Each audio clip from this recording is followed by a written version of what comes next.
రాబోయి చందమామ.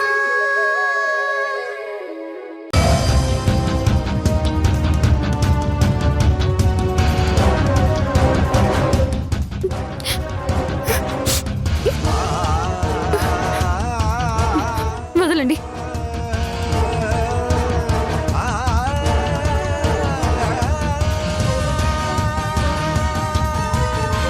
ఎందుకు చంద్రిక, ఎందుకు నన్ను అవాయిడ్ చేస్తున్నావు? I'm sorry. నేను నీ మీద అలా కోపడి ఉండకూడదు, కానీ నేనేం చేయను చెప్పు? నువ్వు ఇలా చేసావంటే నేను నిజంగా తట్టుకోలేకపోయాను. Chandrika, I'm extremely sorry Chandrika, నన్ను క్షమించు. ఇలా జరుగుతుందని నేను అస్సలు ఊహించలేదు. అసలు నువ్వు ఎందుకు ఇలా ప్రవర్తిస్తున్నావో నాకు అర్థం కావడం లేదు. నా వల్ల ఏదైనా తప్పు జరిగిందా? నేనేమైనా నీ మనసుని బాధ పెట్టానా? నాకు తెలియకుండా నేను ఏదైనా అనరాని మాటలు ఏమైనా అన్నానా? చెప్పు చంద్రిక, నువ్వు ఏం చెప్పినా సరే వింటాను. ఒకవేళ నేను తప్పు చేశానంటే నేను క్షమాపణలు చెప్పుకుంటాను. నువ్వు ఏ శిక్ష విధించినా సరే ఆనందంగా పడతాను. కానీ నన్ను మాత్రం వదిలిపెట్టి వెళ్ళొద్దు చంద్రిక. నువ్వు నాకు దూరం అయిపోతే నేను ప్రాణాలతోనే మిగలను.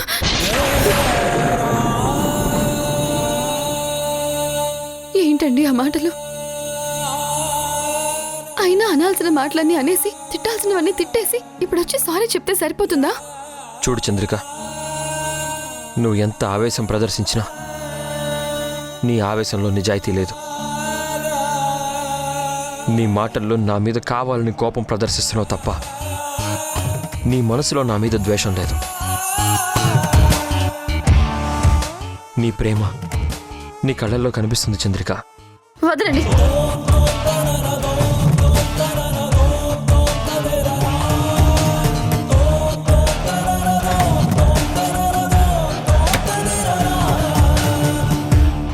చూడు చంద్రిక,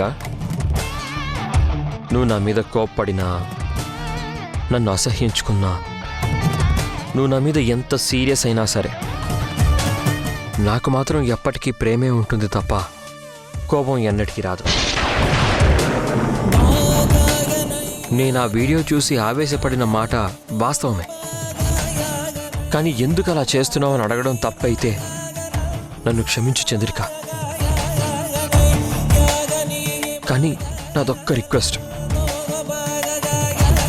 మళ్ళీ ఇలాంటి ప్రయత్నం మాత్రం చేయకు. నిన్ను దూరం చేసుకొని నేను బతకలేను Chandrika.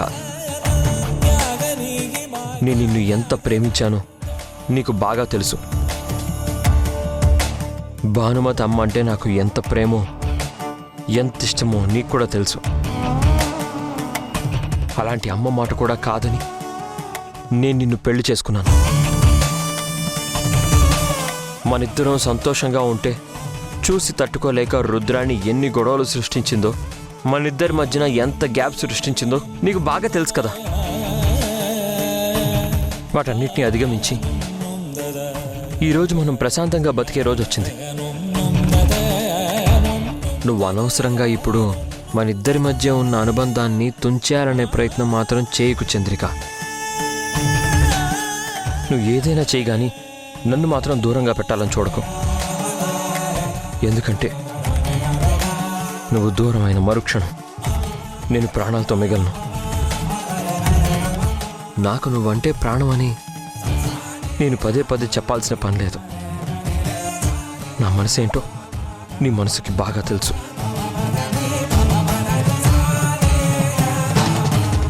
I love you Chandrika. I really mean it.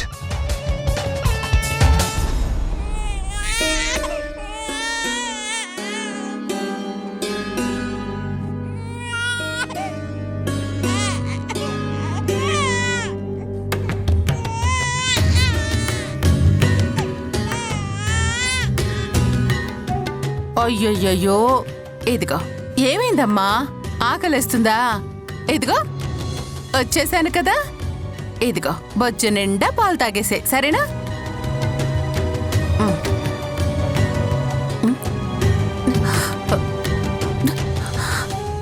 అయ్యయ్యో ఒళ్ళంతా ఇలా కాలిపోతుందేంటి?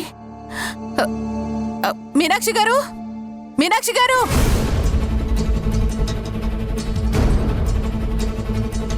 మీనాక్షి గారు ఒకసారి పాపం చూడండి, ఒళ్ళంతా కాలిపోతుంది, బాగా జ్వరం వచ్చినట్టుందండి. ఏంటి జ్వరమా? ఏది టిపు? అయ్యో ఏంటి ఒళ్ళంతా ఇలా కాలిపోతుంది? ఏమైంది? ఏమో అర్థం కావడం లేదండి. ఇంతకు ముందు కూడా చూశాను, అప్పుడు ఆడుకుంటూనే ఉంది, అప్పుడు బానే ఉంది. సరే ఆకలేస్తుందేమో పాలు తీసుకొద్దామని కిందకి వెళ్ళాను. వెళ్ళి తిరిగి పాలు తీసుకొచ్చే లోపల ఉన్నట్టుండి ఒళ్ళంతా కాలిపోతోంది, ఏడుస్తూ ఉంది. ప్లీజ్ చంద్రిక, నన్ను విడిచిపెట్టి వెళ్ళను అని నాకు మాటివ్వు. నువ్వెందుకు నన్ను దూరం పెట్టాలని చూస్తున్నావో నాకు అర్థం కావడం లేదు. ఎందుకు రుద్రాణిని నన్ను అనుమానిస్తున్నావో, మా ఇద్దరిని ఒకటి చేయడానికి ఎందుకు ఇన్ని ప్రయత్నాలు చేస్తున్నావో నాకు అర్థం కావడం లేదు.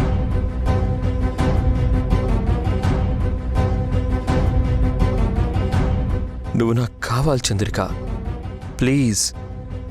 నువ్వు లేకపోతే నేను బతకలేను. I love you Chandrika. వదలండి ప్లీజ్. నేను వదలను. ఎట్టి పరిస్థితుల్లోనూ నేను నిన్ను వదులుకోలేను చంద్రిక. నువ్వు నాకు కావాలి చంద్రిక. నువ్వు నాకు ఐ లవ్ యూ చెప్పేంత వరకు నేను నిన్ను వదలను. ఎందుకు వదలాలి? నేను నీ భర్తని. నువ్వంటే నాకు ఇష్టం. నువ్వు నా ప్రాణం. నేను నిన్ను వదలను. నీకోసం ఎంత కష్టపడ్డానో, నీకోసం ఎన్ని రోజులు నేను ఎదురు చూశానో నాకు తెలుసు. మనిద్దరి మధ్య ఇప్పటి వరకు జరిగింది చాలు చంద్రిక. ఇంకా నేను నీకు దూరంగా ఉండి బతకలేను. నాకు ఈ ప్రపంచంలో ఎవ్వరూ వద్దు చంద్రిక. నువ్వు ఒక్కదాని ఉంటే చాలు, ప్లీజ్. ఏమండి, మీకు చెప్తే అర్థం కావడం లేదా? దయచేసి నన్ను వదలండి. వదులుతాను, కానీ నా కౌగిట్లో ఇలాగే నా కళ్ళల్లోకి చూస్తూ ఐ లవ్ యూ అని చెప్పు. నీ కళ్ళల్లో కనిపించే నిజాయితీని, ఆ చూపుని నేను చూడాలి చంద్రిక. నీ నోటి నుంచి ప్రేమగా వచ్చే ఐ లవ్ యూ అనే 3 పదాలు నేను వినాలి. అప్పుడు నిన్ను వదిలేస్తా. చెప్పు, నేనంటే నీకు ఇష్టం లేదా? నిజంగా నేనంటే నీకు ఇష్టం లేదా? చెప్పు చంద్రిక, ప్లీజ్ చంద్రిక. ఇంకెప్పుడు ఇలాంటి పనులు చేయను, నేను మిమ్మల్ని వదిలిపెట్టను అని ఒక్క మాట చెప్పు. నువ్వు చెప్తావు, నాకు తెలుసు. నువ్వు చెప్తావు.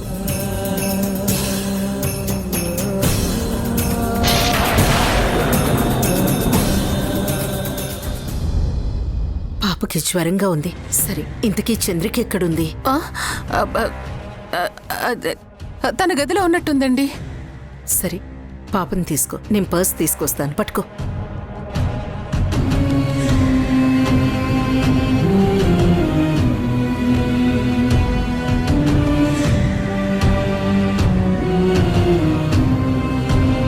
నీర్జా, నేను పాపని హాస్పిటల్కి తీసుకెళ్తున్నా, సరేనా? అలాగే.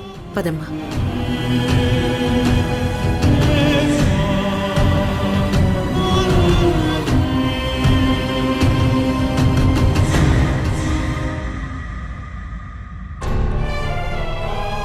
ఎక్స్క్యూజ్ మీ, డాక్టర్ గారు ఉన్నారా? ఉన్నారు మేడం, అటు వెళ్ళండి. Doctor, doctor, doctor, doctor, doctor. ఏమైందండి? డాక్టర్, పాప కళ్ళు కాలిపోతుంది, అసలు కళ్ళు కూడా తెరవడం లేదు. సిస్టర్,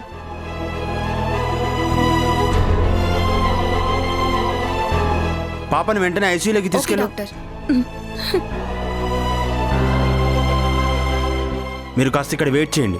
అది కదండి పాపకి. నేను చూసుకుంటాను కదా, మీరేం టెన్షన్ పడకండి. కాసేపు ఇక్కడ వెయిట్ చేయండి.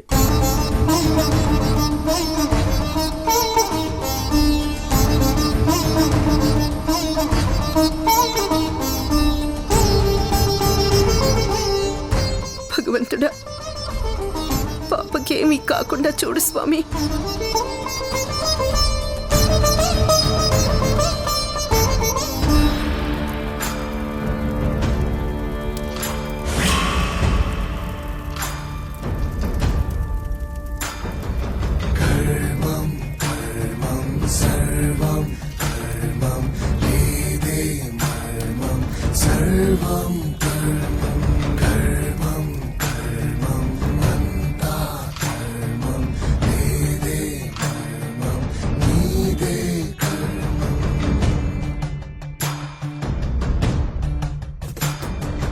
మనసులోపల భయము చూపరా, కుటిల రాతనే మార్చలేవురా, సమర భేరికే పదము దువ్వరా, హడలి శత్రువే పరుగు తీయగా. పదా పదా రణం ఇదే.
ఏంటి వైశాలి, ఏమైంది?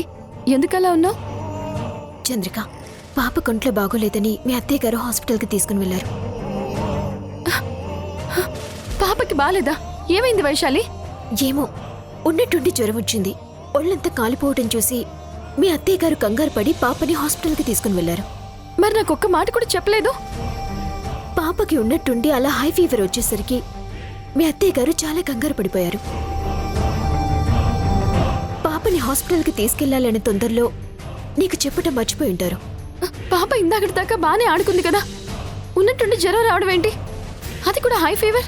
దాందే ఉంది, పిల్లలకు ఉన్నట్టుండి అలా రావచ్చు కదా. లేదు వైశాలి, అంత సడన్ గా జ్వరం రాదు. కనీసం ఆ సిమ్టమ్స్ అన్నా ముందుగా తెలుస్తాయి. అలాంటిదేమీ లేకుండా సడన్ గా అలా జ్వరం వచ్చేసిందంటే ఎందుకో ఆశ్చర్యంగా ఉంది. ఇందాకటి దాకా నేను పాపతోనే ఉన్నాను, నాతో చక్కగా ఆడుకుంది. కనీసం తనకి జలుబు కూడా లేదు. అలాంటప్పుడు ఉన్నట్టుండి అంత జ్వరం ఎలా వచ్చిందో నాకు అర్థం కావట్లేదు. ఇంతకీ తను ఏ హాస్పిటల్కి తీసుకువెళ్ళింది? వెన్నెల హాస్పిటల్ అని చెప్పారు. సరే, నేను వెళ్తాను. చంద్రిక, నేను కూడా వస్తాను. సరే, రా వెళ్దాం. రం రం ఈశ్వరం హం పరమేశ్వరం యం యం కింకరం భం గంగాధరం భం భం భైరవం ఓం ఓంకారవం లం మూలాధరం శంభో శంకరం వందేహం శివం వందేహం లయం వందే శ్రీకరం వందే సుందరం దేవాసురపురం పాడే పన్నగం నీవే అంబరం నా విశ్వంబరం రం రం ఈశ్వరం హం పరమేశ్వరం యం యం కింకరం భం గంగాధరం భం భం భైరవం ఓం ఓంకారవం లం మూలాధరం శంభో శంకరం వందేహం శివం వందేహం లయం వందే శ్రీకరం బాబు పాపకి ఎలా ఉంది? డాక్టర్ చూస్తున్నారండి. పన్నగం నీవే అంబరం నా విశ్వంబరం కాలభైరవం ఓంకారం విశ్వనాథ జనితం కాలభైరవం ఆకారం రుద్రరూప సాక్షాత్కారం కాలభైరవం నీకారం కార్యసిద్ధి సతతం కాలభైరవం ప్రాకారం క్షేత్రపాలకం భజేహం. ఎక్స్క్యూజ్ మీ, ఇందాక చిన్న పాపని తీసుకుని వచ్చారు. వైశాలి, అదిగో అత్తయ్య ఎక్కడున్నారు? రా.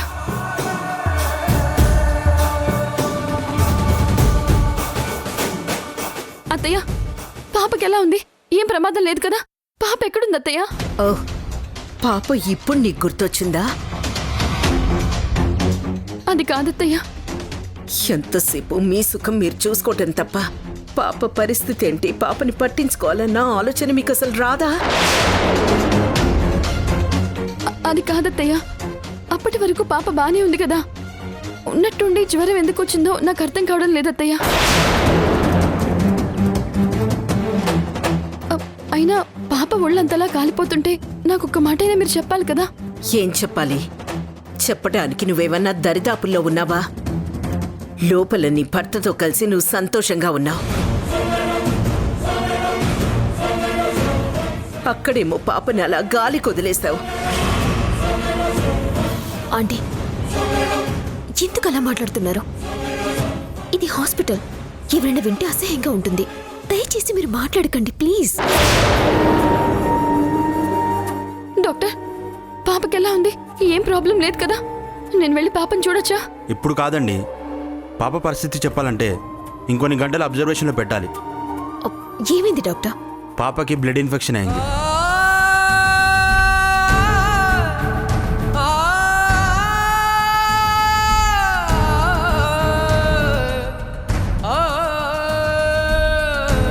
దానివల్ల హై ఫీవర్ వచ్చింది. ప్రస్తుతం ఐసీయూలో ఉంచి ట్రీట్మెంట్ ఇస్తున్నాం. తను కోలుకోవడానికి కొంచెం టైం పడుతుంది. విన్నావుగా, ఇంత జరుగుతున్నా నీకు మాత్రం పాప గురించి ఏమీ తెలీదు. అసలు కన్న తల్లి పాపం చూసుకునేది ఇలాగేనా? ఛీ!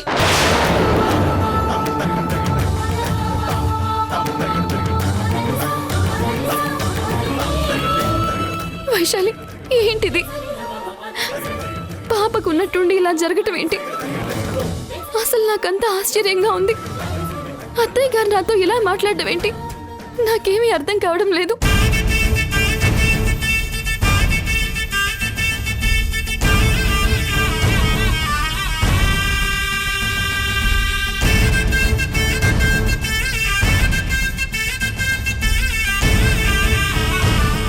ఆంటీ, చూసావా, ఇప్పటికైనా అర్థమైందా? ఆ స్వామీజీ ఏం చెప్పాడో అదే జరుగుతూ ఉంది. నేను నీకు చెప్తే అదంతా మూఢనమ్మకమని చాలా ఈజీగా కొట్టేశావు. ఇప్పుడు జరుగుతుందేంటి? ఇది మూఢనమ్మకమే అంటావా?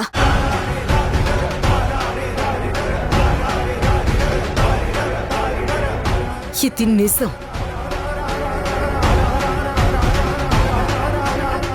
భరత్ చంద్రిక వాళ్ళు కలిసినంతకాలం ఆ ఇంట్లో ఏదో ఒక కీడు జరుగుతూనే ఉంటుంది. అది పాపకు కావచ్చు, నాకు కావచ్చు, ఆ ఇంట్లో ఉండే ఏ వ్యక్తికైనా కావచ్చు.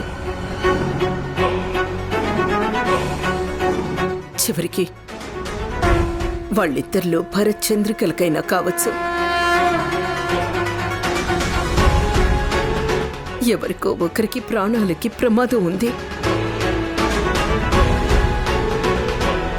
నేను చెప్తేనేమో ఆ రోజు ఎవరూ నమ్మలేదు. ఇప్పుడు చూడు, మన కళ్ళ ముందే ఎలా కనిపిస్తోందో. దీన్నెలా కాదంటావు చెప్పు?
ఏమ్మా ఇలా వచ్చావు?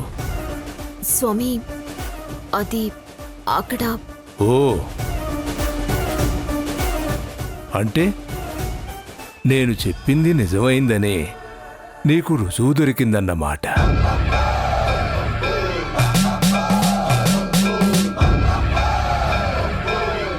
ఏమండి పాపకి ఎలా ఉందండి? డాక్టర్ గారు ఏమన్నారండి? ఏంటండి ఏం మాట్లాడరు? పాపకి ఎలా ఉంది? అసలు నువ్వు కన్న తల్లివేనా? ఇంట్లో పాప ఏం చేస్తుంది, ఎలా ఉందో చూసుకోవాల్సిన బాధ్యత నీకు లేదా? నీకు చేత కాదంటే కనీసం అమ్మకైనా చెప్పాల్సింది, అంతేగాని పాపను అలా వదిలేస్తావా? పాప మీరు కన్న బిడ్డేనా లేదా అడాప్ట్ చేసుకున్నారా అని డాక్టర్ నన్ను మొహం మీదే అడిగాడు.